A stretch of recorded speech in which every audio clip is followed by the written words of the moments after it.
Ok. Donc, bonjour à tous.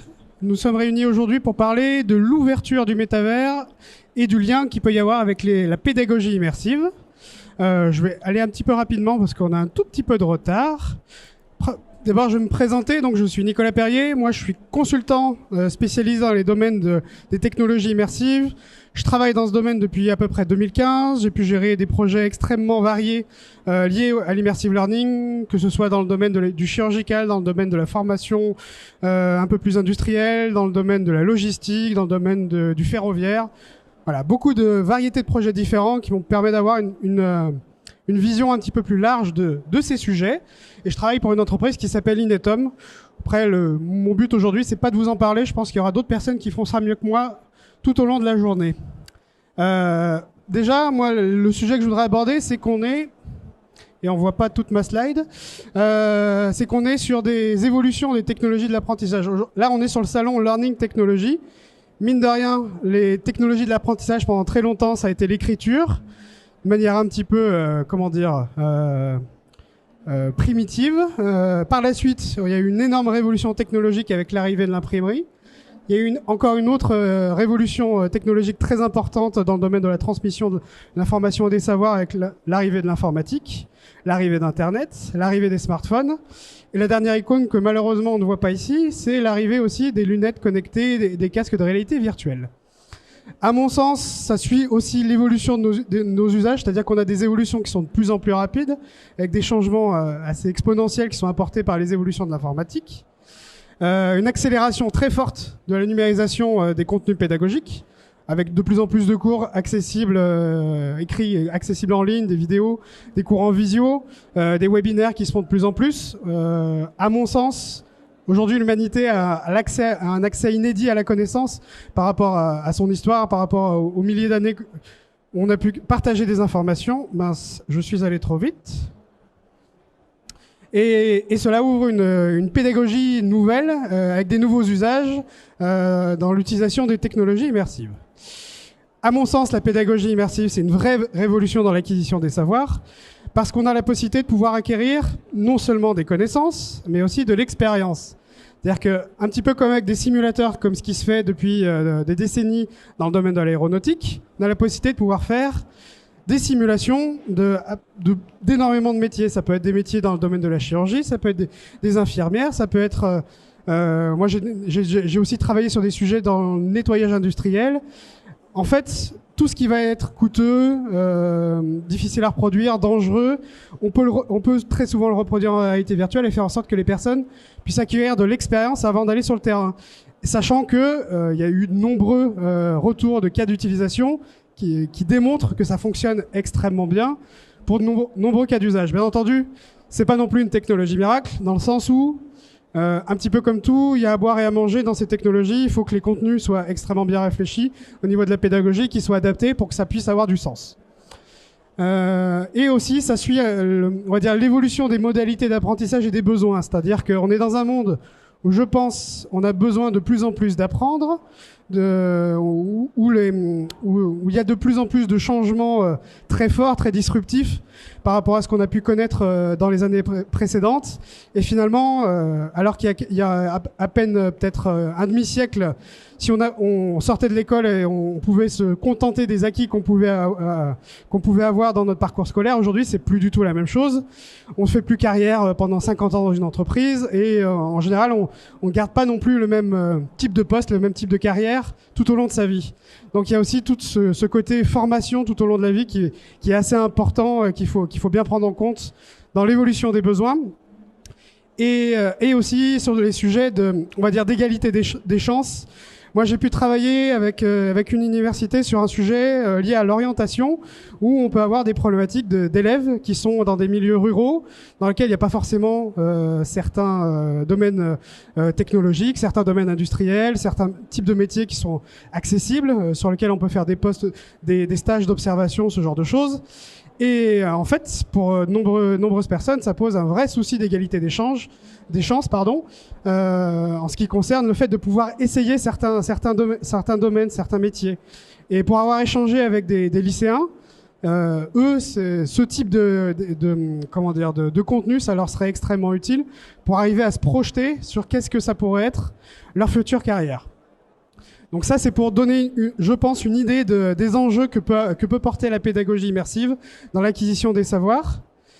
Pour autant, on est en train, je pense, ce qu'on appelle le métavers, c'est une convergence de technologies qui vient notamment des progrès qui ont été faits avec les technologies immersives, que ce soit la réalité virtuelle ou la réalité augmentée. Également avec les progrès qui sont faits à l'intelligence artificielle, qui sont assez fulgurants durant ces derniers mois, à mon sens. Également les progrès de puissance de calcul, ce qui va potentiellement se préparer avec l'informatique quantique, même si c'est quelque chose qu'on attend depuis quelques décennies maintenant. Je pense que on n'est pas très loin d'avoir quelque chose d'utilisable dans les années à venir. Également tout ce qui va être moteur 3D, dans le sens où la 3D temps réel qu'on utilise avec des logiciels comme Unity ou comme Unreal Engine, jusqu'à présent, jusqu'à il n'y a pas si longtemps que ça, c'était beaucoup pour faire du jeu vidéo. Et aujourd'hui, c'est fait pour faire du jeu vidéo. C'est utilisé aussi pour vivre des expériences musicales. C'est fait pour vivre des expériences culturelles. C'est fait pour vivre de l'information. On est sur une vraie évolution des usages grâce à l'évolution des technologies. Et ça, c'est une slide que je passe, mais que je trouve, on va dire, le chiffre me semble un poil exagéré. Le cabinet de consulting Gartner estime que d'ici 4 ans, une personne sur 4 passerait au moins 1 heure par jour dans le métavers. Je pense que ça sera moins, en toute franchise, mais je pense qu'il y a une vraie lame de fond qui est en train de se créer et que ça démontre bien les enjeux extrêmement importants de l'utilisation du métavers dans de nombreux cas d'usage, dont la pédagogie. Pour autant, justement, dans ces enjeux, il y a de nombreuses questions qui se posent, notamment sur tout ce qui va être des sujets de souveraineté. C'est-à-dire qu'aujourd'hui, la plupart des acteurs du métavers sont plutôt des acteurs américains ou asiatiques. Se pose la question de comment les données qui peuvent être traitées dans ces plateformes de métavers sont récoltées, sont stockées, sont utilisées. On imagine bien que la maison mère de Facebook ou la maison mère de TikTok ne fait pas ça pour sauver l'humanité ou quoi que ce soit. Je pense que c'est plutôt pour récolter des informations qui peuvent avoir du sens pour elles, voire même pouvoir être utilisées dans le cadre de censure, etc. Et également se joue finalement potentiellement l'avenir de la formation et de l'éducation. Un petit peu, je pense qu'on est un petit peu aux prémices, comme avec l'arrivée d'Internet pour le grand public, où on n'imaginait pas forcément que ça allait devenir un outil aussi répandu, aussi indispensable dans les années à venir. À mon sens, les technologies immersives et la convergence vers le métavers, ça va devenir incontournable et c'est des questions qu'il faut se poser dès maintenant sur ces enjeux. Comme je le disais, sur la partie des données personnelles, on est sur une vraie explosion de ce qu'on peut capter avec des matériels immersifs. Typiquement, le mouvement des yeux, tout ce qui va être la biométrie, la captation de la voix, la captation des expressions du visage. Et c'est des données, rien qu'avec la captation des mouvements des yeux, on est capable de déterminer le sexe d'une personne, son âge, ses principaux traits de personnalité, ses émotions, ses préférences sexuelles, si elle a des maladies psychologiques, voire physiques également. Donc on est capable de tracer des données qui sont extrêmement confidentielles, extrêmement précieuses. On en discutait hier avec un de mes collègues sur le sujet de l'utilisation de ces données, notamment par les mutuelles de santé, d'assurance santé, qui peuvent en retirer des informations extrêmement importantes pour elles, mais pas forcément au profit de leurs utilisateurs. Donc je pense que ça, c'est des sujets sur lesquels il faut être extrêmement vigilant. Encore une fois, je reparle du sujet des entreprises américaines qui s'emparent du domaine. Moi, je travaille avec des entreprises qui, en général, sont des grands industriels français, notamment dans le domaine de l'aéronautique, de l'aérospatiale, et qui ne peuvent pas se permettre de mettre des données confidentielles extrêmement avec une criticité extrêmement forte sur des plateformes américaines, parce que bien entendu, si on met les plans d'un avion, d'une fusée dans ce type de plateforme et que ça transite par les États-Unis, il y a de grandes chances qu'il puisse y avoir de l'espionnage industriel qui puisse se faire. Donc moi, je pense que c'est extrêmement important qu'on puisse avoir une transparence de l'utilisation de ces données, de qu'est-ce qui en est fait, de la manière dont elles sont stockées et dont elles seront traitées par la suite. Également, il y a des enjeux en ce qui concerne le droit à la propriété. Typiquement, et notamment on va dire une vieille affaire qui avait eu lieu sur Second Life, où au début de la plateforme, les personnes étaient propriétaires de leur terrain virtuel et en avaient toute jouissance, etc. Sauf que sans forcément communiquer dessus, l'éditeur de la plateforme a changé les conditions d'utilisation et les personnes n'étaient plus propriétaires du terrain, mais devenaient finalement locataires à vie de ces terrains selon le bon vouloir de l'utilisation par la suite future de Second Life, etc. Ce qui, bien entendu, n'a pas forcément plu aux utilisateurs, à certains utilisateurs qui ont intenté un procès qui n'est jamais allé au bout, puisqu'il y a eu un arrangement à l'amiable pour ne pas que l'affaire aille jusqu'au tribunal. C'est-à-dire qu'aujourd'hui, il n'y a pas encore de jurisprudence qui a pu être faite sur ces sujets. Et pour autant, je pense que l'enjeu de la propriété, à qui appartiennent les contenus, à qui appartiennent les terrains virtuels, s'il y a des terrains virtuels qui sont créés, s'il y a des objets virtuels 3D qui sont créés, etc., sont extrêmement importants également en ce qui concerne la pérennité. C'est-à-dire que aujourd'hui, on a toute une foule, je pense que vous allez le voir sur le salon, de plateformes de métavers qui se lancent. Et on sait bien qu'on est un petit peu à l'euphorie sur ces sujets, si on suit ce qu'on appelle la courbe de la hype, et que forcément, un petit peu comme avec le crash de la bulle d'Internet, ça va à un moment se casser la gueule pour pouvoir remonter par la suite et garder plutôt les entreprises ou les solutions qui seront un petit peu mieux structurées. Et se pose la question de la pérennité, parce que si vous créez du contenu qui va être exclusif à une plateforme, que vous n'avez pas forcément la possibilité de pouvoir exporter vers une autre, et que cette plateforme disparaît, le risque, c'est que vous retrouviez le bec dans l'eau avec tout votre travail qui a été effectué, qui ne soit pas forcément exportable ailleurs. Donc ça, je pense que c'est un des sujets aussi sur lequel il faut être assez vigilant. Et c'est là où il peut y avoir un intérêt d'avoir une vraie création de standards ouverts de l'utilisation de ces technologies. Également, on parle beaucoup de l'interopérabilité, c'est-à-dire que tous les acteurs, notamment Meta, quand ils avaient fait cette annonce en fin 2021, avaient beaucoup de promesses sur le fait que, oui, mais vous inquiétez pas, le métavers, ça va être extrêmement ouvert. Nous, on est juste là pour lancer la chose. Toutes les entreprises vont pouvoir y participer, etc. Ça, c'est les promesses qui ont été faites, les déclarations publiques. Quand on regarde un petit peu comment ça se passe au niveau technique et au niveau de comment les entreprises peuvent travailler avec ce type d'acteurs, on s'aperçoit que c'est pas du tout la manière dont ça se déroule. C'est-à-dire que c'est vraiment des entreprises qui ont les clés d'une sorte de cage dorée, on va dire, et dans laquelle les utilisateurs peuvent pas du tout s'échapper de cette cage. On peut pas aujourd'hui avoir un métavers qui va être compatible Meta, sur lequel on va pouvoir basculer sur quelque chose lié à Fortnite ou à Unreal Engine, etc. Et ce que sont en train de bâtir la plupart des géants d'Internet aujourd'hui, c'est plutôt des plateformes qui sont complètement propriétaires, qui sont complètement fermées, dans lesquelles les personnes vont rester enfermées. Ça rappelle aussi un petit peu les débuts d'Internet, où il y a eu des tentatives de faire en sorte que on garde des communautés, etc., fermées dans des plateformes complètement propriétaires. Et en général, c'est pas ce qui a eu du succès, ce qui a pu émerger, on va dire, avoir une utilisation pérenne. Donc, à mon sens, il faut être extrêmement vigilant sur ces sujets d'interopérabilité et d'ouverture, parce qu'aujourd'hui, c'est surtout un vœu pieux. Est-ce qu'il y a des gens dans la salle qui croient que ces acteurs aujourd'hui sont sincères dans leur volonté d'être ouverts sur les bases du métavers? Je pense pas qu'il y ait grand monde qui partage cet avis. Et ce qui est intéressant également, c'est de demander au public ce qu'il en pense. Et il y a une étude qui a été faite en Chine, qui est pourtant un pays où les sujets d'ouverture, etc., sont pas forcément extrêmement porteurs. On a posé la question à des utilisateurs, je crois que c'est plus de 7000 utilisateurs, pour l'utilisation du métavers. Qu'est-ce que vous voulez? Est-ce que vous voulez plutôt un métavers fermé, mais avec plus de possibilités, ou est-ce que vous préférez avoir un métavers ouvert, quitte à ce que vous puissiez faire moins de choses? Et l'immense majorité, bien entendu, veut un métavers ouvert. C'est ce qui intéresse les personnes, ils veulent pas rester enfermés dans une plateforme. Et à mon sens, encore une fois, c'est extrêmement important pour l'utilisation dans le domaine pédagogique, parce qu'on va avoir des créateurs de contenu, typiquement des universités, des pédagogues, des formations en entreprise, etc., qui vont se faire. Aujourd'hui, ça se fait beaucoup avec des des preuves de concept, des petits projets un petit peu à droite à gauche. Et il n'y a pas du tout d'interopérabilité qui se fait, il n'y a pas du tout d'échange de formation qui peut se faire. Ou alors, encore une fois, ça reste enfermé dans une plateforme.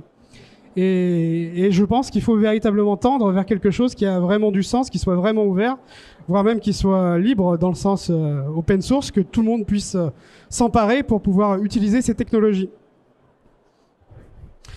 Et avec aussi les potentielles dérives qui peuvent dériver d'une utilisation qui ne soit pas éthique. À mon sens, aujourd'hui, il y a encore une majorité d'utilisateurs qui sont extrêmement méfiants de ces plateformes, à juste titre. Et les déclarations, je pense, de Meta n'ont pas arrangé cette situation. Et si on veut rassurer les personnes sur l'utilisation de ces technologies, je pense que c'est extrêmement important d'être ouvert, d'être transparent sur les standards qui sont utilisés, sur les technologies qui sont utilisées, sur les données, comment elles sont utilisées, etc. Parce que par défaut, les gens vont se dire mais pourquoi j'irais m'enfermer dans un monde virtuel dont je ne sais rien des données, comment elles sont utilisées, comment ma personnalité virtuelle va être utilisée. Et à mon sens, il faut véritablement s'emparer du sujet, militer pour un métavers qui soit ouvert, qui soit libre, qui respecte aussi la législation européenne, notamment aussi la législation française sur le RGPD. Et ça, il n'y a pas forcément énormément de plateformes qui le proposent. Pour qu'on puisse véritablement avoir une plateforme d'avenir pour la formation et l'éducation. Parce que le but, c'est aussi de faire en sorte que tout un chacun puisse s'emparer de ces sujets, puisse être également créateur, pas seulement consommateur. Et si encore une fois, on laisse les clés de ce type de plateforme à des grandes entreprises, comme Meta ou comme TikTok, la problématique qu'on risque d'avoir, c'est qu'ils vont nous tenir enfermés dans ces plateformes. Et c'est pas du tout ce que l'on souhaite, je pense, pour l'avenir de la formation et de l'éducation. Donc, à mon sens, il faut véritablement aller vers ce type de projet. Et aussi, c'est extrêmement important. Quand on parle de métavers, on l'imagine un petit peu comme avec la vision qu'on peut avoir d'Internet, c'est-à-dire quelque chose sur lequel on peut passer d'une plateforme à l'autre sans forcément se connecter, etc. Je pense que je perds un petit peu mes mots, attendez juste une petite seconde.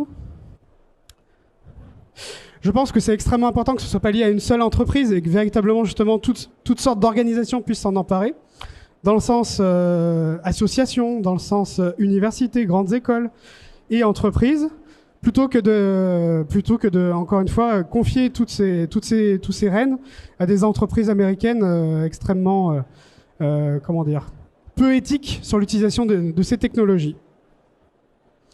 Est-ce que vous avez des questions ? Ah, j'étais très clair, j'ai pas de questions.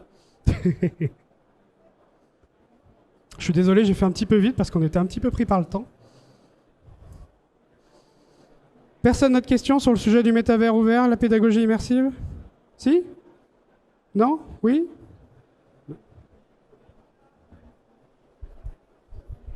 Bonjour, merci. S'il y a une question qui se pose, bien évidemment, c'est l'accès au matériel, l'accès aux équipements, la possibilité de mettre en place un standard, comme vous le dites. Donc, il y a tellement de choses à faire. Est-ce que quelque chose a déjà commencé ? À mon sens, il y a plusieurs choses qui ont déjà commencé. D'une part, il y a une initiative, même plusieurs initiatives internationales de standardisation de ces sujets, dans lesquelles il y a pas mal de grandes entreprises qui ont rejoint ces initiatives. Aujourd'hui, à mon sens, c'est plus une posture, un vœu pieux, encore une fois, de se dire, regardez, on est vraiment pour l'ouverture parce qu'on a rejoint ce type d'organisation. Et concrètement, qu'est-ce qui leur sort ? J'ai pas l'impression qu'il leur sorte grand-chose aujourd'hui. Donc il y a une vraie problématique par rapport à ça. Tout en restant un minimum objectif, moi je travaille dans une entreprise pour laquelle on a édité un standard open source qui s'appelle UMI 3D, qui est complètement gratuit, libre d'accès, déjà utilisé par certaines organisations, universités et entreprises. C'est une des premières pistes. Aujourd'hui, il y a une vraie problématique, c'est que il n'y a pas un standard qui soit vraiment édicté, qui soit vraiment ouvert. Et même pour la partie matérielle, on va dire, tout le monde dit oui, mais on est compatible OpenXR, on est compatible ci, etc. Sauf que dans les faits, en général, quand on développe une application, il y a toujours des petits détails qui vont faire que ça ne fonctionne pas forcément du premier coup. Il y a forcément besoin d'avoir un petit peu de développement, etc., qui soit fait. Donc on n'est toujours pas dans une interopérabilité. Et je pense qu'on ne le sera pas tout de suite.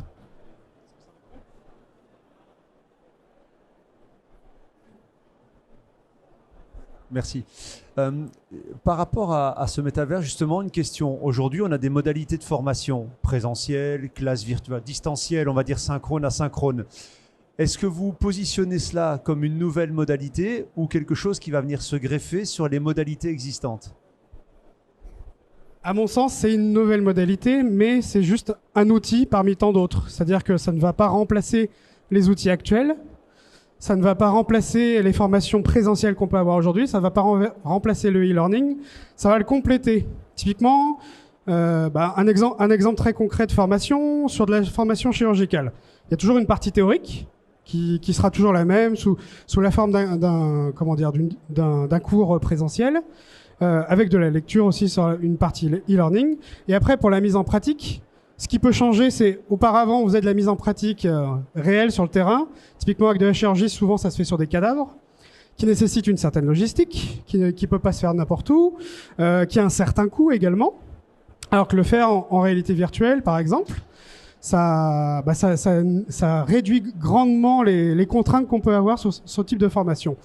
Et également, on va dire le côté un petit peu plus métavers, ce vers quoi cela tend, c'est le côté aussi interconnecté. C'est-à-dire qu'on peut avoir des personnes qui vont être formateurs basés à Paris, qui vont pouvoir former des personnes en se retrouvant dans une salle de chirurgicale virtuelle qui sont basées à Abu Dhabi, etc., sans avoir forcément besoin de se déplacer. Donc c'est pas l'outil miracle, mais c'est un outil qui apporte quand même beaucoup de choses dans certains types de formations.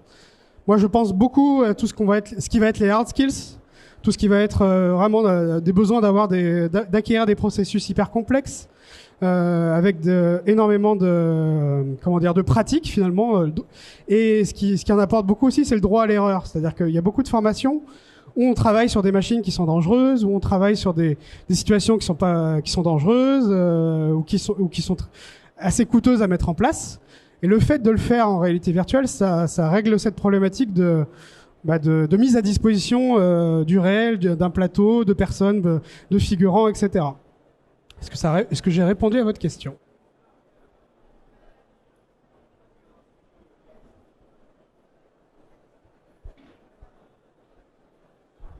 Oui, mais du coup, avec ce que vous disiez, la réalité virtuelle, c'est déjà le cas aujourd'hui, non ? Qu'est-ce qu'apporte le métavers en plus ? À mon sens, ce qu'apporte le métavers en plus, c'est le côté interconnecté, c'est-à-dire pas seulement multi-utilisateur, mais également interconnecté avec d'autres systèmes d'information dans une organisation, typiquement LMS, typiquement ce qu'on appelle aussi le jumeau numérique dans certaines entreprises, notamment industrielles. On va pouvoir raccrocher les formations, comment elles sont faites, etc., avec la réalité du terrain, la réalité d'une chaîne de production à un instant T. C'est pas exactement la définition de ce qu'est le métaverse, mais c'est ce qui s'en rapproche le plus, je pense, dans les années à venir. Vous n'êtes pas convaincu? Pardon. Vous n'avez pas compris la différence. À mon sens, comme je dis, c'est le côté plus interconnecté. C'est-à-dire qu'aujourd'hui, pour faire de la formation en réalité virtuelle, on a plutôt des modules qui sont très cloisonnés, dans lesquels on va pouvoir faire effectivement une formation ou quelques formations, mais ça reste assez peu connecté avec le reste du système d'information d'une entreprise. Comme je le disais, très souvent dans les organisations, on est plutôt sur des preuves de concept qui sont pas très poussées en termes d'utilisation. Aujourd'hui, par exemple, avec le e-learning, quasiment tout le monde dans une grande organisation utilise du e-learning, fait du e-learning. Et sur des formations immersives, on est très loin de ce type d'adoption. À mon sens, c'est ce vers quoi ça va tendre en allant vers le métavers. C'est vraiment le côté interconnecté avec les systèmes d'information existants et le côté aussi social qui est extrêmement important. C'est bien de faire des formations sur certains sujets sur lesquels on a besoin d'être seul ou quoi que ce soit. C'est mieux d'avoir un formateur qui peut éventuellement nous accompagner et dans le réel et dans la partie virtuelle, et également d'avoir éventuellement des collègues qui sont à distance. Typiquement, moi, j'avais travaillé avec une entreprise de pharmaceutique sur ces sujets où ils avaient une problématique collaborateurs, de formateurs qui étaient extrêmement sollicités, qui devaient faire des déplacements sans arrêt et qui prenaient un temps fou, justement, rien qu'à faire ces déplacements. Et le fait d'utiliser la réalité virtuelle sur ces sujets, ça lui a permis de réduire ces temps de déplacement et pour l'entreprise, avec certains formateurs, je crois que ça leur a permis de faire des économies, plusieurs centaines de milliers d'euros, rien que sur les déplacements et le temps perdu qui était perdu dans ces déplacements. Est-ce que c'est plus clair? Presque. Bonjour. L'avenir du métaverse doit-il passer uniquement par le port de casque VR et plus tard AR, ou on peut très bien exploiter le métaverse sans nécessairement imposer des casques? À mon sens, on n'est pas obligé de passer par des casques de réalité virtuelle ou de réalité augmentée pour aller dans le métaverse. Ma vision des choses, parce que chacun aura une définition différente de ce qu'est le métaverse. Moi, le consensus que j'en tire, c'est qu'on est sur des mondes virtuels, de manière assez large, des mondes virtuels qui utilisent de la 3D et qui parfois même utilisent de la 2D seulement. Et on n'a pas besoin forcément d'être immergé dans ce monde pour pouvoir vivre une expérience de formation. Typiquement, il y a beaucoup de sujets de formation de serious game qui se font sur des ordinateurs et qui sont tout à fait pertinents. Pour autant, il y a certaines formations où c'est beaucoup plus pertinent de le faire de manière immersive en réalité virtuelle, et d'autres où c'est plus pertinent de le faire en réalité augmentée. Je pense pas qu'il y ait une technologie qui va prendre l'ascendant sur l'autre. Ça dépend plutôt des cas d'usage, de ce que l'on veut en faire, quelles sont les utilisations pédagogiques, et puis des contraintes aussi. On va dire, dans une salle de classe avec 30 personnes à former, c'est beaucoup plus simple de le faire sur des ordinateurs, sur des tablettes, que de le faire avec 30 personnes qui sont en même temps dans un casque de réalité virtuelle. Ça ne veut pas dire que c'est impossible de le faire, mais voilà, pour des contraintes budgétaires, etc., c'est pas forcément nécessaire.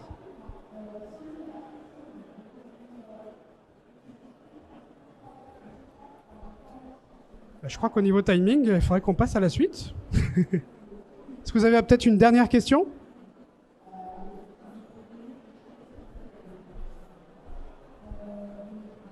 C'est pas vraiment une question, c'est juste un complément d'information. En fait, avant de s'interconnecter tous, il faudra interconnecter nos outils. Et donc en ce moment, on est dans une phase de standardisation des outils virtuels. C'est une très bonne remarque. Merci.